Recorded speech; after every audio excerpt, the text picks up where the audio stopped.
السلام عليك يا رسول الله. السلام علیکم ورحمۃ اللہ تعالی وبرکاتہ۔ وعلیکم السلام ورحمۃ اللہ تعالی وبرکاتہ۔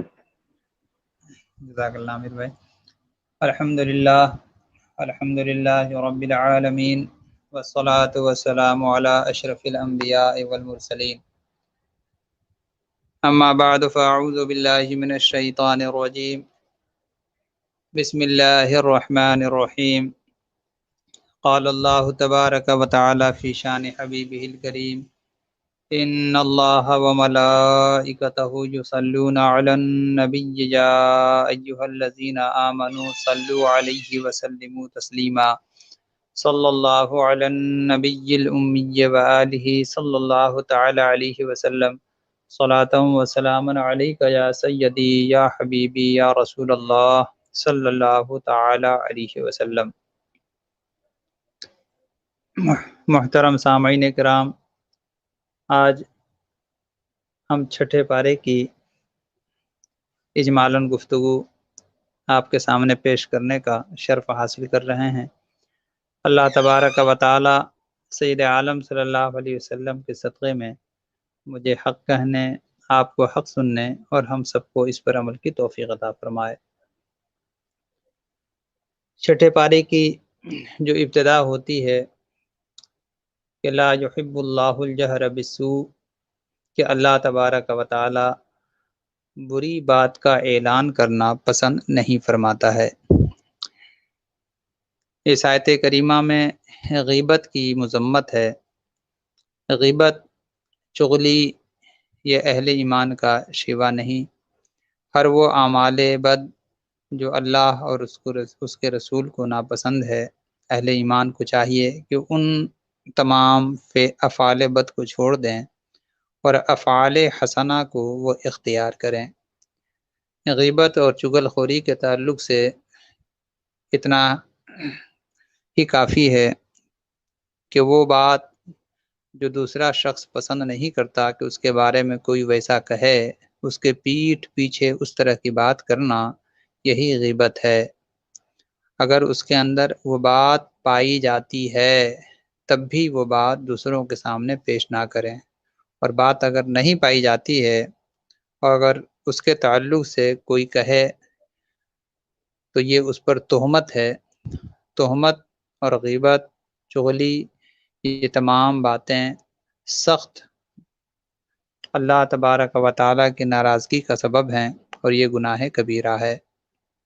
یاد رہیں، چغل خوروں کی بڑی مذمت آئی ہے، تو اپنے آپ کو ذو الوجہین، دو چہروں والے کے تعلق سے سید عالم صلی اللہ تعالیٰ علیہ وسلم نے فرمایا ہے کہ کل قیامت کے دن جو ذو الوجہین ہوں گے ان کی زبانوں کو جہنم کی قینچیوں سے کاٹا جائے گا۔ تو اپنے آپ کو ایسے شدید عذابات سے دور رکھنے کے لیے کوشش یہ کریں کہ ہمارے منہ سے ہرگز کسی کی چغلی، کسی کی غیبت، کسی کی برائی نہ نکلے۔ جب بھی کسی کے تعلق سے کوئی بات کہیں تو ایسی بات کریں جس سے سامنے والا خوش ہو، راضی ہو۔ بڑھا چڑھا کر کے بھی باتیں کرنا یہ بھی صحیح نہیں ہے۔ ہاں یہ ہے کہ حسن کلام یہ مومن کا خاصہ ہے اور حسن کلام کا ہم مظاہرہ کریں۔ تو 5ویں پارے کے آخر میں آپ نے سنا کہ منافقوں کی مذمت تھی اور سخت ترین عذاب کی وعید سنائی گئی تھی۔ اس لیے 6 پارے کے شروع میں ہم اسلامی اصول آپ کو قرآن پاک کے حوالے سے بتائے، اور اسلام دوسروں کے عیوب کی پردہ پوشی کا حکم دیتا ہے اور برائی کی تشہیر کو ناپسند کرتا ہے، مگر اس کے باوجود مظلوم کو داد رسی کے لیے ظالم کے خلاف آواز بلند کرنے کی اجازت دی گئی ہے۔ عنقریب مظلوم کی فریاد رسی ہوگی اور ظالم کو اپنے ظلم کی سزا مل کر کے رہے گی، البتہ اگر کوئی برائی پر درگزر کر کے نیکی کرے، پھر چاہے کہ اس کا اظہار کرے یا پوشیدہ رکھے، دونوں صورتوں میں اللہ کو یہ عمل پسند ہے۔ اللہ کا اپنا معاملہ تو یہ ہے کہ وہ نافرمانوں کو سزا دینے پر قدرت رکھتا ہے، اس کے باوجود بھی اللہ تبارک و تعالی معاف فرما دیتا ہے۔ اب آگے آیت نمبر 149، آپ سورہ نساء سماعت کر رہے ہیں، چھٹے پارے کی ابتدا ہو چکی ہے۔ تو سورہ نساء کے 149 میں اللہ تبارک و تعالیٰ نے ایمان بالرسالہ کے حوالے سے بڑی معرکۃ الآراء بات کہی کہ جو لوگ اللہ کو مانیں اور رسول کا انکار کریں، یا کچھ رسولوں کو مانیں یا کچھ کا انکار کریں، اللہ پاک نے حکم سنایا کہ وہ پکے کافر اور ذلت آمیز عذاب کے مستحق ہیں۔ اور جو لوگ اللہ اس کے رسول صلی اللہ تعالی علیہ وسلم یا تمام رسولوں کو تسلیم کریں، وہ کامل ایمان والے ہیں اور قیامت میں اجر و ثواب کے مستحق ہیں۔ حضرات مکرم، یہاں رک کر کے میں آپ کو یہ بات بتا دوں کہ یہاں پر جو قرآن کا واضح ارشاد ہے کہ ان الذین یکفرون باللہ ورسلہ ویریدون ان یفرقوا بین اللہ ورسلہ، یہ جو ہے کہ ان یفرقوا بین اللہ ورسلہ، کہ وہ چاہتے ہیں کہ اللہ سے اس کے رسولوں کو جدا کر دیں۔ اب بات بات پر اہل بد مذہب کا یہ طعنہ مسلمانوں کے لیے ہے کہ تم نے تو رسول کو اتنا بڑھایا کہ نبی سے ملا دیا، کہ اللہ سے ملا دیا۔ اللہ اکبر! آپ سوچیں کہ اللہ تبارک و تعالیٰ نے رسولوں کو اپنے سے جدا کب کیا ہے؟ جب اور رسول اللہ سے جدا نہیں ہیں تو نبی کونین صلی اللہ علیہ وسلم اللہ سے کیسے جدا ہیں؟ اور جو تفریق ڈالے، جو ان میں فرق ڈالے، وہی تو قرآن کی نظر میں کافر ہے۔ پھر یہ کہ تم جو یہ فرق ڈالتے ہو یا اس طرح کی باتیں تم پیش کرتے ہو، یہ باتیں تم کہاں سے لے کے آئے؟ کیا صحابہ نے ایسی باتیں کی یا تابعین نے ایسی باتیں کی، ائمہ مجتہدین نے اس طرح کی گفتگو کی؟ جب یہ گفتگو تھی نہیں تو ایسی گفتگو جو نہ صحابہ نے کی ہے، نہ ائمہ نے کی ہے، نہ ہی محدثین نے کی ہے، اس گفتگو کو امت مسلمہ کے درمیان لے آنا یا پیش کرنا، یہی تو بدعت سیئہ ہے، یہی تو گمراہی ہے۔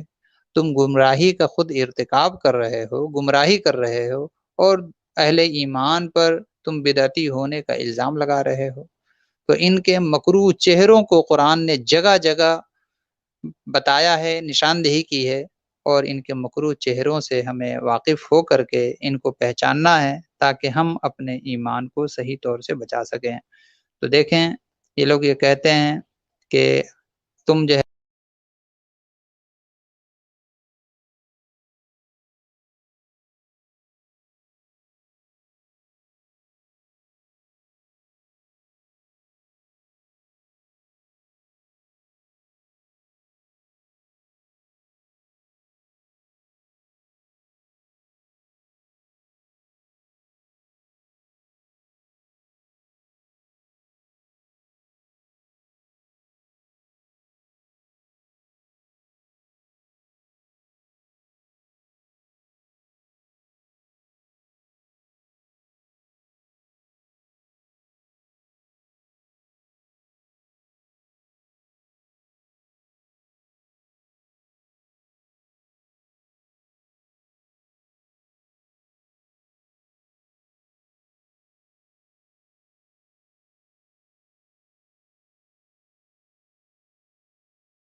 اللہ تبارک و تعالیٰ سے خط لے کر کے نہ آئیں۔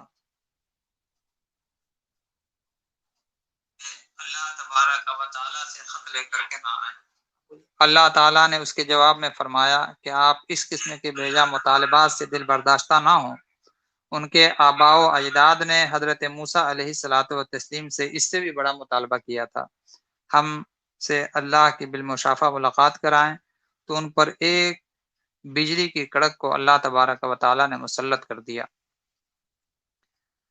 حضرت موسیٰ علیہ الصلاۃ والتسلیم کو ہم نے واضح دلائل اور معجزات عطا کیے تھے، مگر اس کے باوجود یہ بچڑے کی پرستش میں مبتلا ہو گئے۔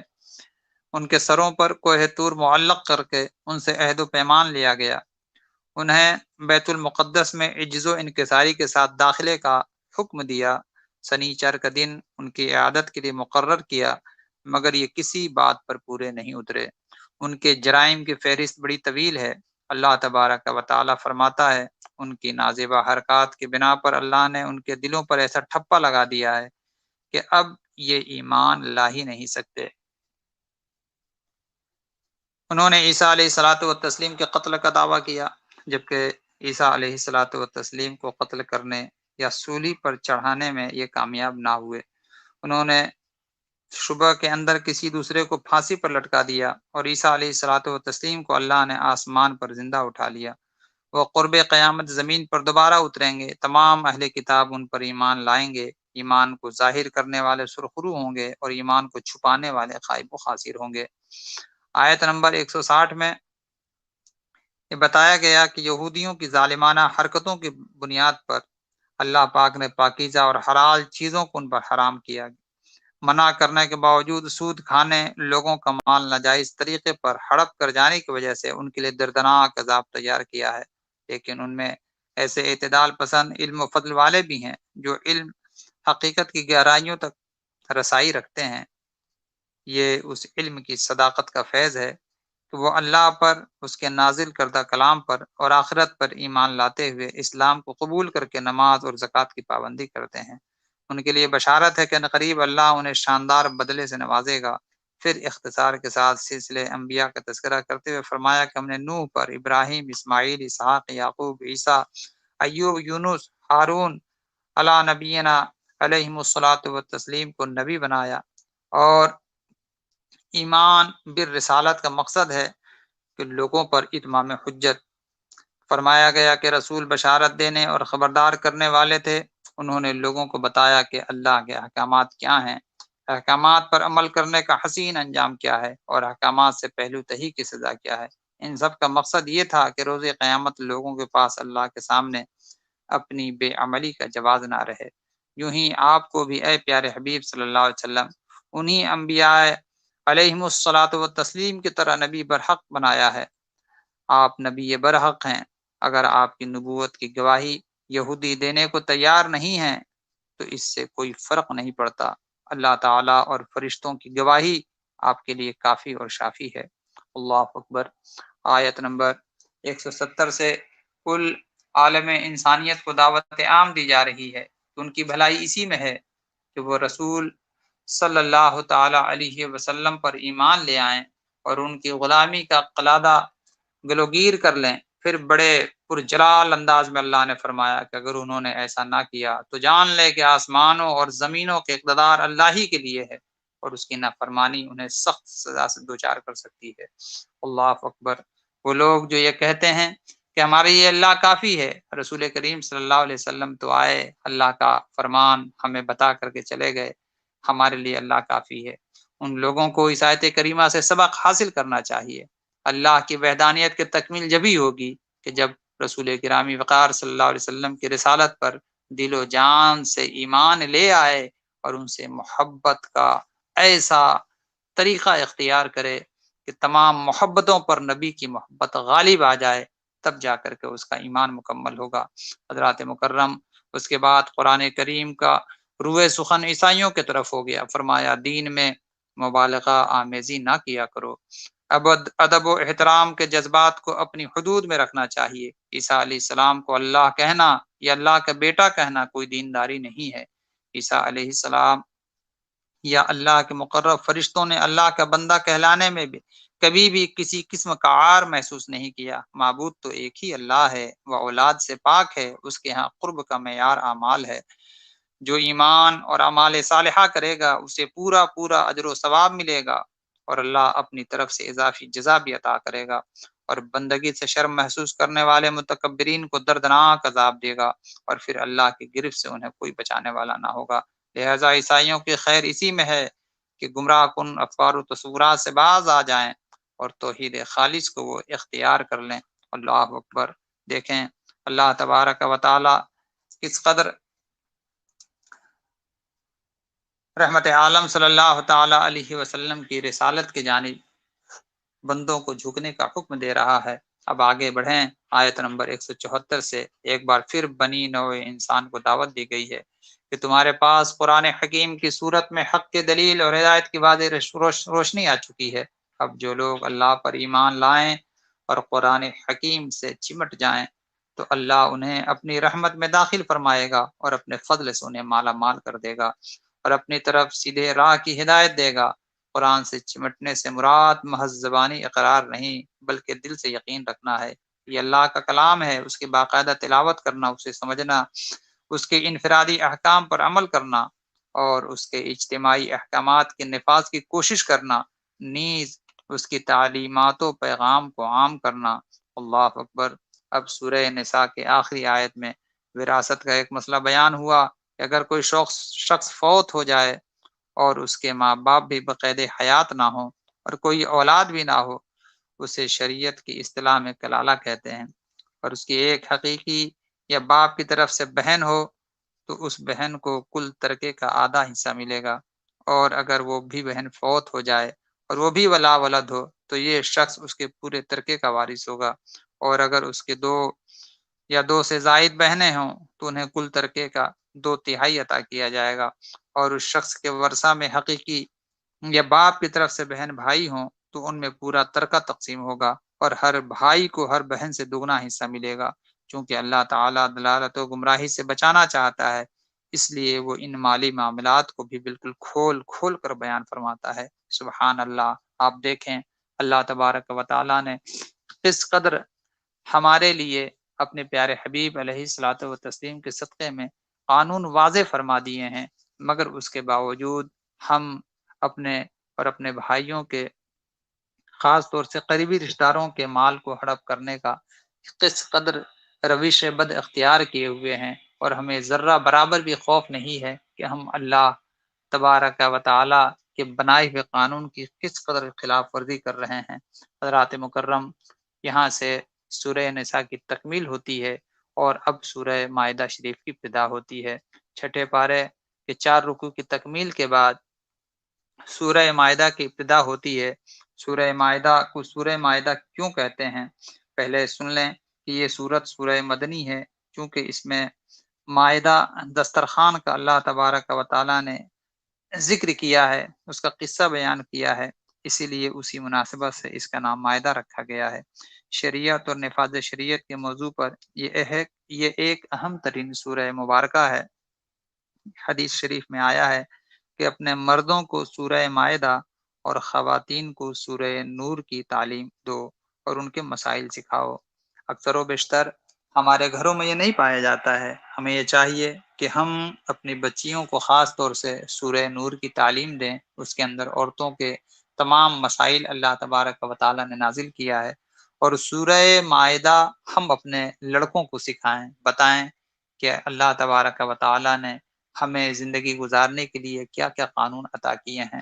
تو سامعین حضرات سے میں یہ التماس کروں گا کہ سید عالم صلی اللہ علیہ وسلم کی یہ جو حدیث پاک ہے اس پر ہم عمل کریں تاکہ ہمارے بچے حلال اور حرام کے صحیح معنوں میں جانکاری اور تعلیم حاصل کر سکیں اور اپنی زندگی کو سید عالم صلی اللہ علیہ وسلم اور قرآنی احکام کے مرضی کے مطابق گزار سکیں۔ تو سورہ مائدہ میں حلال اور حرام کے متعدد احکام اور 3 قصے بیان کیے گئے ہیں۔ اس صورت کی ایک خاص بات یہ ہے کہ اس میں وہ آیت بھی ہے جو حجۃ الوداع کے موقع پر نازل ہوئی تھی، جس میں تکمیل دین کا اعلان ہوا تھا۔ اللہ اکبر۔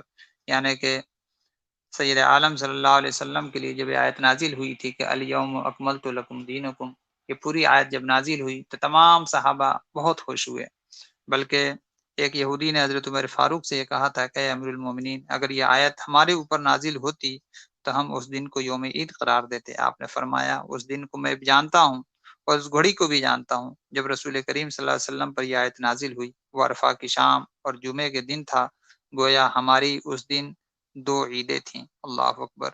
تو جب یہ آیت کریمہ نازل ہوئی تو تمام صحابہ کرام خوش ہوئے کہ آج اللہ نے دین کو مکمل کر دیا، اور اس سے پہلے کسی اور نبی کے لیے ایسی خوشخبری نہ نازل ہوئی جو کہ سید عالم صلی اللہ علیہ وسلم کی امت کے لیے نازل ہوئی۔ تمام صحابہ خوش ہو گئے، مگر حضرت ابو بکر صدیق رضی اللہ تعالیٰ عنہ اشکبار ہیں۔ صحابہ کرام نے پوچھا اے صدیق اکبر، آپ رو رہے ہیں جبکہ یہ تو خوشی کی بات ہے؟ تو آپ نے فرمایا کہ میں رو اس لیے رہا ہوں کہ اب سید عالم صلی اللہ علیہ وسلم کی جدائی کا وقت آ گیا ہے کہ جب نبی اپنا کام مکمل کر لیا کرتا ہے تو پھر وہ رب کے حضور حاضر ہو جایا کرتا ہے، اس لیے میں رو رہا ہوں کہ سید عالم صلی اللہ علیہ وسلم سے اب جدائی ہو جائے گی۔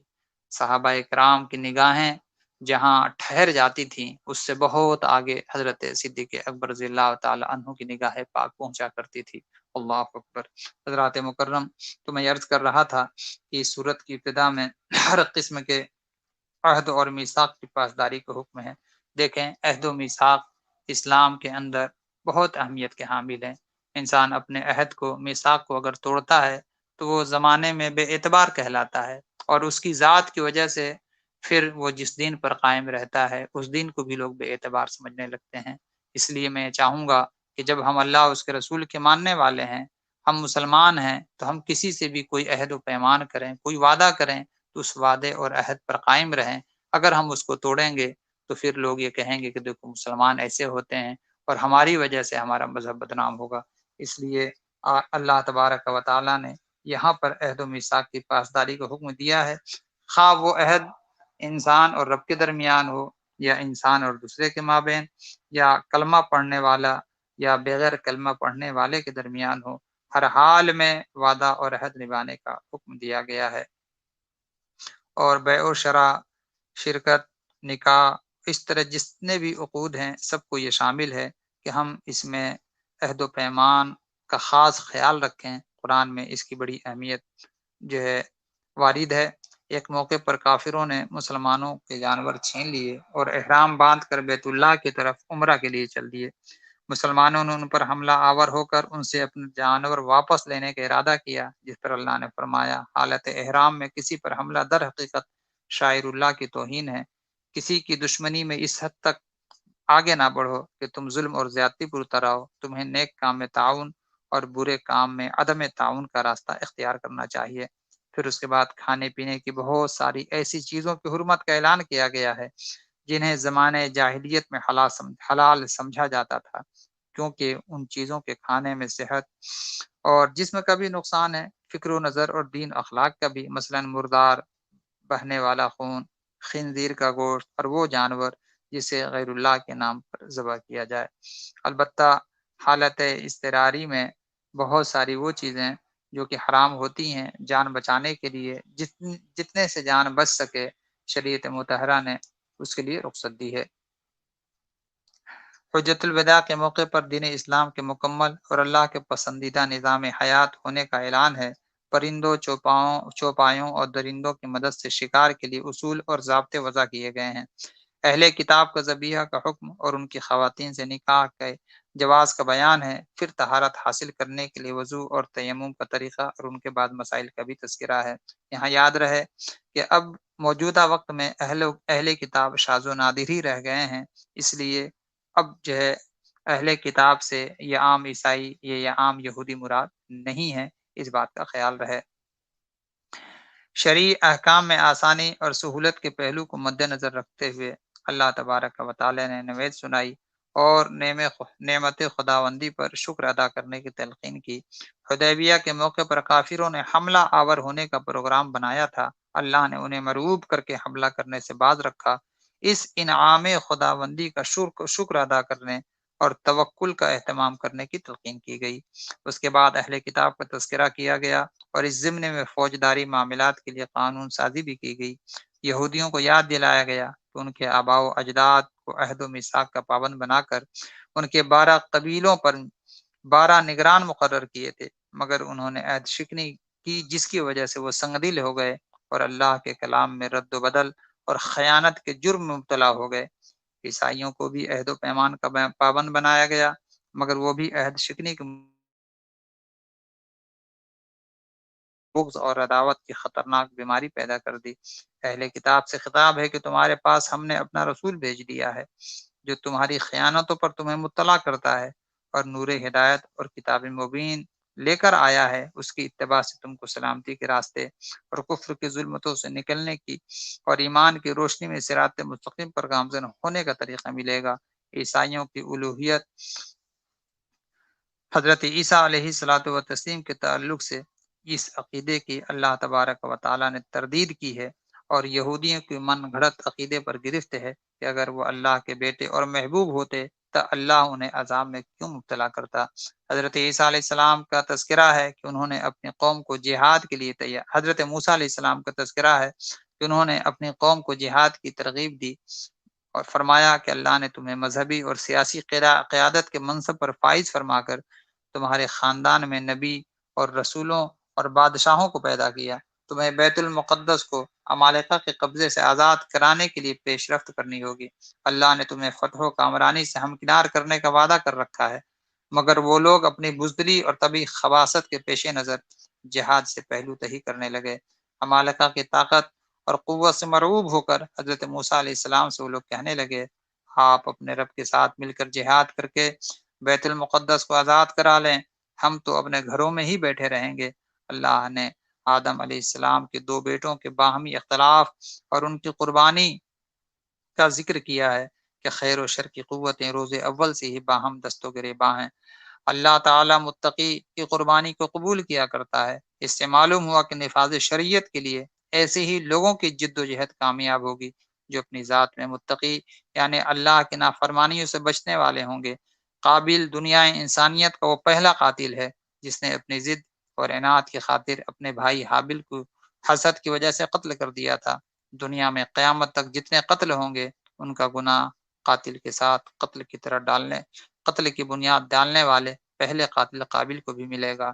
یاد رہے، جو کوئی نیک راستہ نکالتا ہے اور اس نیک اور اللہ کے پسندیدہ راستے کو لوگ اختیار کرتے ہیں، جتنے لوگ اس کو اختیار کریں گے اتنے لوگوں کی نیکیوں کا ثواب بھی اسے ملتا رہے گا، اور ان نیک عمل کرنے والوں کی نیکیوں میں بھی کوئی کمی نہیں کی جائے گی۔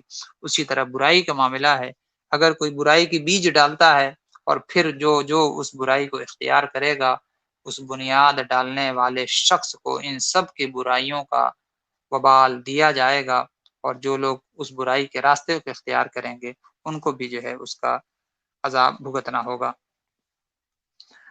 آگے بتایا گیا کہ حابل نے قابل کو قتل ناحق جیسے بدترین جرم سے روکنے کے لیے عمدہ اور بہترین نصیحت کرتے ہوئے کہا تھا کہ تم مجھے قتل کرنے کی کوشش کرو گے تو میں ہرگز رد عمل کے طور پر تمہیں قتل کرنے کے لیے ہاتھ نہیں بڑھاؤں گا۔ میں اللہ سے ڈرتا ہوں، سوچ لو کہ میرے ناحق قتل سے نہ صرف تم خود گناہگار بلکہ میرے تمام گناہ بھی تمہارے کھاتے میں چلے جائیں گے۔ حضرات مکرم، یہ دونوں سب سے پہلے حضرت سیدنا آدم علیہ الصلوۃ والتسلیم کے بیٹے تھے، مگر وہاں پر جو ہے قابل حابل کے کسی جو ہے بات اور ان کی نصیحت کا اثر نہیں لیتا، اور اس نے حابل کو شہید کر کے خسارے کا سودا مول لے لیا۔ پھر اللہ تعالیٰ نے ایک کوے کے ذریعے سکھایا کہ کیسے زمین کر کھود کر مرحوم بھائی کی لاش کو دفن کیا جائے، کیونکہ قتل کرنے کے بعد ان کی لاش کو وہ کئی دنوں تک اٹھا کر کے گھومتا رہا، مگر اس کو یہ نہ سوچ رہا تھا کہ میں اس لاش کا کیا کروں۔ پھر اس کوے نے زمین کھود کر ایک جو ہے کوے کو دفن کیا، جسے دیکھ کر قابل کو بڑی ندامت اور خجالت ہوئی کہ ہائے افسوس، میں تو اس کوے سے بھی گیا گزرا نکلا۔ اس کے بعد انسانیت کے سب سے بڑے جرم جسے آج کل دہشت گردی کہا جاتا ہے، اللہ تبارک و تعالیٰ نے اور اس کے پیارے حبیب علیہ الصلوۃ والتسلیم کے خلاف جنگ قرار دے کر ان کلمات میں بیان فرمایا کہ جو لوگ اللہ اور اس کے رسول سے جنگ کرتے ہیں اور زمین میں فساد پھیلاتے ہیں ان کی یہی سزا ہے کہ ان کو چن چن کر کے قتل کر دیا جائے، یا ان کو سولی دی جائے، یا ان کے ہاتھ ایک جانب سے اور پیر دوسری جانب سے کاٹ دیے جائیں، یا ان کو زمین سے نکال دیا جائے یا قید کر لیا جائے۔ یہ ان کے لیے دنیا میں رسوائی ہے اور آخرت میں ان کے لیے بڑا ہی دردناک عذاب ہے۔ ساتھ ہی یہ ضابطہ بیان ہوا، انسانی جان اللہ کی نگاہ میں اس قدر اہمیت کے حامل ہے کہ ایک انسان کے قتل کا گناہ پوری انسانیت کے قتل کے برابر ہے، اور کسی انسانی جان کو بچانے کا اجر و ثواب پوری انسانیت کو بچانے کے برابر ہے۔ اہل ایمان کو تقوی پر کاربند رہنے، اللہ کا قرب حاصل کرنے کے لیے اعمال صالحہ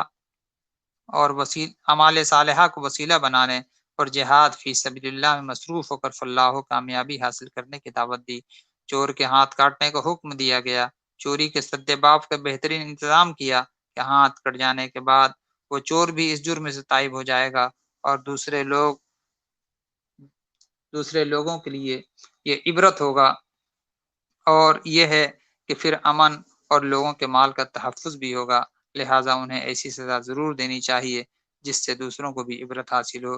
یہاں یہ بات ذہن نشین رکھنا ضروری ہے کہ اسلام انسان کی جان اور عزت اور مال کی حفاظت کو بڑی اہمیت دیتا ہے، یہ ان کے لیے خطرہ بننے والوں کے لیے ایسی عبرتناک سزائیں تجویز کرتا ہے کہ ان کا تصور ہی انسان کو جرم کے ارتکاب سے روک دے۔ ایسے لوگوں کو سر اٹھانے کا موقع نہ ملے جو اجتماعی امن کے لیے خطرہ ثابت ہوں۔ چند ہاتھ کٹنے سے لاکھوں انسانوں کو اگر امن و سکون میسر آ جاتا ہے تو یہ گھاٹے کا سودا نہیں ہے۔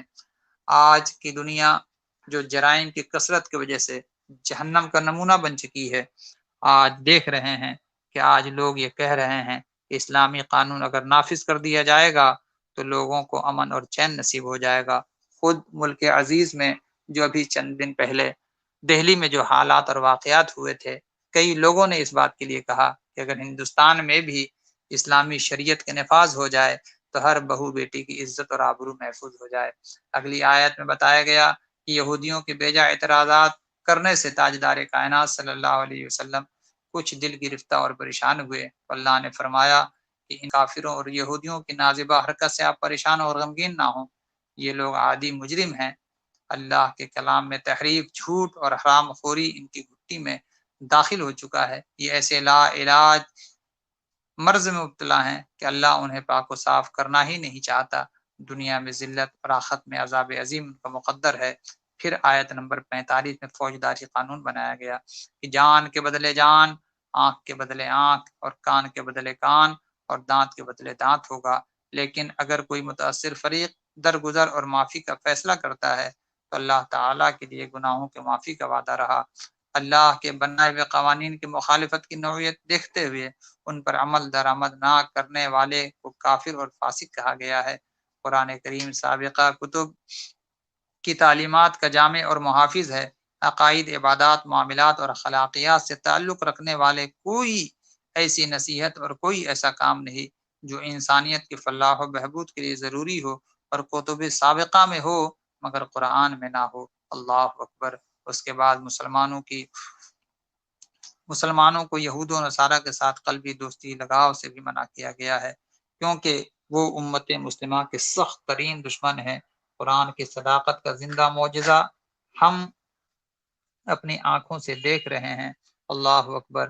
کہ آج پوری دنیا میں فلسطین ہو، ہندوستان ہو، پاکستان ہو، آپ ساری دنیا کو دیکھیں، بلکہ ابھی ماضی قریب کی بات ہے کہ عراق، افغانستان اور دوسرے بلاد میں آپ دیکھیں کہ کس قدر انسانیت کے ساتھ شیطانوں سے بھی بڑھ کر کے سلوک کیا گیا اور انسانیت کے ساتھ ایسا گھناؤنا معاملہ اختیار کیا گیا جس کی وجہ سے آج بھی لوگ سسک رہے ہیں اور بلک رہے ہیں۔ یہ وہی لوگ تو ہیں جو بہت اپنے آپ کو شریف کہلواتے ہیں اور لوگوں کے درمیان جمہوریت کا نعرہ دیتے ہیں۔ در حقیقت اگر صحیح جمہوریت کہیں ہے تو وہ صرف اور صرف اسلام میں ہے۔ اللہ اکبر۔ یہاں پر تعجب ہے کہ عالم اسلام کے حکمراں اور ممالک اسلامیہ کے لیڈران قرآن حکیم کی واضح ہدایت کے باوجود یہود و نصارہ سے پینگے بڑھاتے ہیں۔ آپ دیکھیں کہ اس وقت اسرائیل سے سعودی یا دبئی یا اور دوسرے ممالک کس قدر جو ہے دوستی کی پینگیں بڑھا رہے ہیں، اور یہ اپنے آپ کو مسلمان کہتے ہیں۔ قرآن نے تو واضح طور سے ان سے دوستی سے روکا ہے، ان کی قربت سے روکا ہے، مگر اس کے باوجود بھی یہ ان سے دوستی کر رہے ہیں۔ نتیجہ یہ ہے کہ ان کے بچے بے حیا اور غیر اسلامی افعال و کردار سے مزین ہو کر کے دنیا میں خود ان کے لیے رسوائی کا سبب بن رہے ہیں۔ ان کی بیٹیاں انگریزوں کی روش کو اختیار کر کے آج برائیوں کے دلدل میں گر چکی ہیں، اور آج یہ ہاتھ مل رہے ہیں کہ ہائے افسوس کیا ہوا جو نبی کونین صلی اللہ تعالی علیہ وسلم کی بارگاہ سے پھرتا ہے وہ اسی طرح ذلیل اور رسوا ہو جایا کرتا ہے۔ سچ فرمایا حضور مفتی اعظم ہند علیہ الرحمٰن نے کہ جو بھی تیرے در سے یار پھرتے ہیں، حضور سید اعلیٰ حضرت نے فرمایا کہ جو بھی تیرے در سے یار پھرتے ہیں در بدر یوں ہی خار پھرتے ہیں۔ آگے اگر کوئی اسلامی نظام حیات کو چھوڑ کر مرتد ہو جائے تو اس سے اسلام کی حقانیت پر کوئی اثر نہیں پڑتا۔ پھر اللہ کے محبوب بندوں کی 4 صفات بیان کی گئی۔ اول، اللہ ان سے محبت کرتا ہے، وہ اللہ سے محبت کرتے ہیں۔ دوم، اہل ایمان کے حق میں انتہائی نرم اور کافروں کے حوالے سے وہ انتہائی سخت ہیں۔ تیسرا یہ کہ وہ اللہ کی راہ میں جہاد کرتے ہیں۔ چوتھا یہ کہ اللہ کی راہ میں جہاد کے حوالے سے کسی کی ملامت کرنے والے کی ملامت کو خاطر میں نہیں لاتے۔ گویا اس آیت میں خبردار کیا گیا کہ اگر یہ صفات ہمارے اندر موجود ہوں تو ہم اللہ کے مطلوب بندے نہیں، ہم اللہ کے مطلوب بندے ہیں، اور اگر ایسا نہیں تو اللہ ہمیں اپنے دین کی علم برداری سے محروم کر دے گا، اور کسی گروہ کو یہ اعزاز دے جو مذکورہ صفات کا حامل ہوگا۔ اہل کتاب کو مسلمان سے دشمنی کی وجہ صرف ان کا اللہ پر ایمان اور آسمانی نظام پر غیر متزلزل یقین ہے۔ مسلمان قابل اعتراض نہیں بلکہ قابل اعتراض وہ بدترین لوگ ہیں جن پر اللہ کی لعنت اور غضب ہوا، اور سزا کے طور پر انہیں بندر خنزیر کی شکل میں اللہ نے مسخ کر دیا۔ یہ لوگ اس حد تک ہٹ دھرم اور ضد میں مبتلا ہو چکے، اللہ پر اعتراض کرنے سے بھی نہیں چوکتے ہیں کہ نعوذ باللہ اللہ بخیل ہے معاذ اللہ رب العالمین۔ کہیے معاذ اللہ رب العالمین، یہ کہتے ہیں کہ اللہ بخیل ہے معاذ اللہ، اس کے ہاتھ بندھے ہوئے ہیں معاذ اللہ، ہاتھ تو ان کے بندھے ہوئے ہیں، اور ان کی زبان درازی کی وجہ سے ان پر لعنت کی گئی ہے۔ اللہ کے ہاتھ تو کھلے ہیں، وہ کریم جسے چاہتا ہے جیسا چاہتا ہے عطا کرتا ہے، اور اپنے بندوں پر خرچ کرتا ہے۔ یہ لوگ بد زبانی اور سرکشی میں روز بروز بڑھتے جا رہے ہیں، اور ان کا حال یہ ہے کہ یہ قوموں کو لڑانے کی سازشیں کرتے ہیں۔ اللہ ان جنگوں کی آگ کو ٹھنڈا کرتا رہتا ہے، پھر حضور صلی اللہ علیہ وسلم کو تبلیغ رسالت کے فریضے کی ادائیگی میں اپنی تمام صلاحیتیں صرف کرنے کا اللہ حکم دیتا ہے، اور دشمنان اسلام سے آپ کو مکمل تحفظ فراہم کرنے کا اللہ ضمانت دیتا ہے۔ اس کے بعد نصارہ کے عقیدہ تثلیث پر اور حضرت مریم رضی اللہ تعالی عنہ اور حضرت عیسیٰ علیہ الصلوۃ والتسلیم کی الوہیت کا بطلان واضح کر کے بتایا کہ عیسیٰ کیسے خدا ہو سکتے ہیں۔ وہ تو اپنی والدہ مریم کے ہاں پیدا ہوئے، اور دونوں کھاتے پیتے ہیں۔ اللہ اکبر۔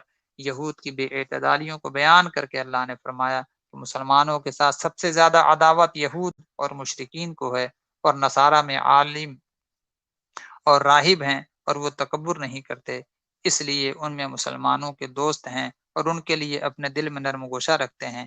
لیکن آج ہمیں جن نصارہ کا سامنا ہے وہ حقیقت میں نصارہ نہیں ہیں، حضرت عیسیٰ علیہ السلام کی تعلیمات پر یہ عمل پیرا نہیں ہے۔ ان کی اکثریت فکر و عمل کے اعتبار سے یہود کے رنگ میں رنگی ہوئی ہے۔ بے شمار ایسے ہیں جو ملحد ہیں، بے دین ہیں، صرف نام کے عیسائی ہیں، باقی جو بچتے ہیں وہ مسخ شدہ عیسائیت پر عمل پیرا ہیں، اب نصرانیت کا کہیں بھی نام نہیں ہے۔ حضرت موسیٰ علیہ السلام کی نافرمانی کی وجہ سے بنی اسرائیل کے لوگ منزل سے بھٹک گئے، اور در بدر کی ٹھوکریں ان کا مقدر بن چکی ہے۔ آج ہمیں بھی ان حالات پر غور و فکر کرنے کی ضرورت ہے کہ کہیں ہماری محرومیوں اور زوال کی وجہ اللہ اور اس کے رسول صلی اللہ علیہ وسلم کے راستے کو چھوڑنا تو نہیں ہے۔ اگر ہم بھی اپنی منزل کو پانا چاہتے ہیں تو ہمیں اللہ اور اس کے رسول صلی اللہ علیہ وسلم کے بتائے ہوئے راستے پر چلنا ہوگا۔ پروردگار عالم کی بارگاہ بے پناہ میں میری عاجزانہ یہ دعا ہے کہ اللہ تبارک و تعالی ہم سب کو قرآن پڑھنے، سمجھنے اور اس پر عمل کی توفیق رفیق عطا فرمائے۔ حضرات مکرم، دعا کے لیے ہاتھ بلند کر لیں۔ اللہم صلی علی سیدنا و مولانا محمد معدن الجود والکرم منبع العلم والحلم والحکم وآلہ وصحبہ بارک وسلم۔ اللہم نور قلوبنا بالقرآن، اللہم زین اخلاقنا بالقرآن، اللہم نجنا من النار بالقرآن، اللہم ربنا آتنا فی الدنیا حسنۃ وفی الآخرۃ حسنۃ وقنا عذاب النار۔ یا کریم صلی علی النبی الکریم معدن الجود والکرم وآلہ الکرام وابنہ الکریم وبارک وسلم۔ اللہم اکرم علینا بکرمک العظیم یا ذا الفضل العظیم، صلی علی فضلک العظیم، اللہم تفضل علینا بفضلک العظیم۔ یا کریم اپنے پیارے حبیب علیہ الصلوۃ والتسلیم کے صدقے میں جملہ اہل ایمان پر کرم کا نزول فرما دے، اپنی رحمت کو ہم سب پر نازل فرما دے۔ یا اللہ تو اپنے فضل و عطا سے ہر قسم کی پریشانی سے جملے عاشقان مصطفیٰ کو محفوظ فرما دے، معمون فرما دے۔ جو کسی پریشانی میں مبتلا ہیں، جو کسی مصیبت میں مبتلا ہیں، اے کریم ان کی جملہ پریشانی مصیبتوں کو اپنے پیارے حبیب علیہ الصلوۃ والتسلیم کے صدقے میں دور فرما دے۔ بے اولادوں کو صاحب اولاد بنا دے، بے مالوں کو صاحب مال بنا دے، بے آسراؤں کو یا اللہ اپنے فضل کا آسرا عطا فرما دے۔ یا اللہ بے مایوں کو اپنے فضل کی مائگی عطا کر دے۔ اے کریم تو کرم فرما دے، اے رحیم تو اپنا رحم فرما دے۔ ہم سب کو دامن مصطفیٰ میں جگہ عطا فرما دے، ہمارا دل حب رسول صلی اللہ علیہ وسلم سے لبریز فرما دے، ہماری آنکھیں زیارت مصطفیٰ صلی اللہ علیہ وسلم سے مشرف فرما دے۔ اے اللہ قبر میں قدم مصطفیٰ صلی اللہ علیہ وسلم چومنے کا ہم سب کو شرف عطا فرما دے۔ دست مصطفیٰ صلی اللہ علیہ وسلم سے کل قیامت کے دن حوض کوثر کا جام عطا فرما دے۔ رب سلیم کی صداؤں کی چھاؤں میں یا اللہ پل صراط سے ہم سب کو آسانی سے پار فرما دے۔ یا اللہ نزا کے وقت سید عالم صلی اللہ علیہ وسلم کی رخ زیبا کی زیارت نصیب فرما۔ یا اللہ تیرے پیارے مصطفیٰ صلی اللہ علیہ وسلم ہم سے راضی ہو جائیں۔ یا اللہ تو اپنا فضل فرما، ہم سب کو عاشقان مصطفیٰ بنا دے، نبی کی محبت پر، نبی کی آن شان بان پر، یا اللہ ان کے ناموس پر ہم سب کو مر مٹنے کا جذبہ نصیب فرما، ہر قسم کی قربانی دینے کا جذبہ نصیب فرما۔ صدیق اکبر رضی اللہ تعالی عنہ کے صدقے میں ہم سب کی دعاؤں کو قبول فرما لے۔ یا اللہ مرض مہلک کو ہم سے دور فرما دے، جو اہل ایمان اس مرض موذی میں مبتلا ہو گئے ہیں، یا اللہ چہرے مصطفیٰ صلی اللہ علیہ وسلم کے صدقہ اور واسطہ پیش کرتے ہیں، اے کریم کو شفاء کاملہ عاجلہ عطا فرما۔ یا اللہ سید اکرم صاحب اور دوسرے احباب اور بہت سے ایسے لوگ ہیں جو دعاؤں کی درخواست کرتے ہیں، اے کریم تو سب کے دلوں کے دھڑکنوں کو جانتا ہے، سب کے دلوں کے راز کو جانتا ہے۔ اے اللہ سب کے نیک اور جائز مقاصد کو پورا فرما دے، ہر ایک کو ہر قسم کی بیماری بدنی ہو یا روحانی ہو، اے اللہ اسے شفاء کاملہ عاجلہ عطا فرما دے۔ یا ارحم الراحمین، یا ارحم الراحمین، حضرت یا ارحم الراحمین۔ ربنا تقبل منا انک انت السمیع العلیم بجاہ سید الکریم علیہ الصلاۃ والتسلیم۔ مولانا ان صاحب اللہ وملائکتہ یصلون علی النبی یا ایھا الذین آمنوا صلوا علیہ حضرت وسلموا تسلیما۔ اللہ رب محمد صلی اللہ علیہ وسلم نحمد محمد صلی اللہ علیہ وسلم علی ذویہ وصحبہ ابد الدہور مکرما۔ جب دم واپسی ہو یا اللہ لب پہ ہو لا الہ الا اللہ محمد رسول اللہ صلی اللہ علیہ وسلم۔ کل انشاءاللہ 7ویں پارے کی ابتدا ہوگی۔ السلام علیکم۔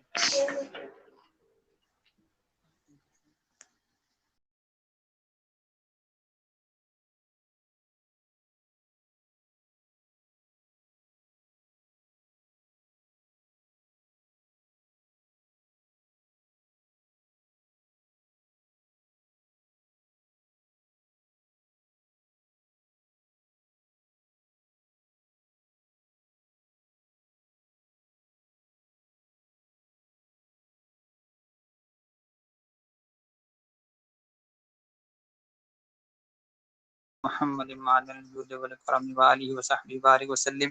آپ تمامی سامعین حضرات سے گزارش ہے کہ ایک مرتبہ الحمد شریف اور 3 بار قل واللہ شریف پڑھ کر کے سیدہ طیبہ طاہرہ ام المومنین خدیجہ الکبریٰ رضی اللہ تعالی عنہا کے بارگاہ عالیہ میں ان کی روح پاک کو ثواب پہنچانے غرض سے پڑھ لیں۔ اعوذ باللہ من الشیطان الرجیم، بسم اللہ الرحمن الرحیم، الحمد للہ رب العالمین الرحمن الرحیم،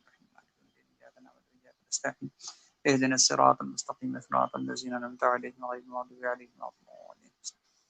قل هو الله أحد الله الصمد لم يلد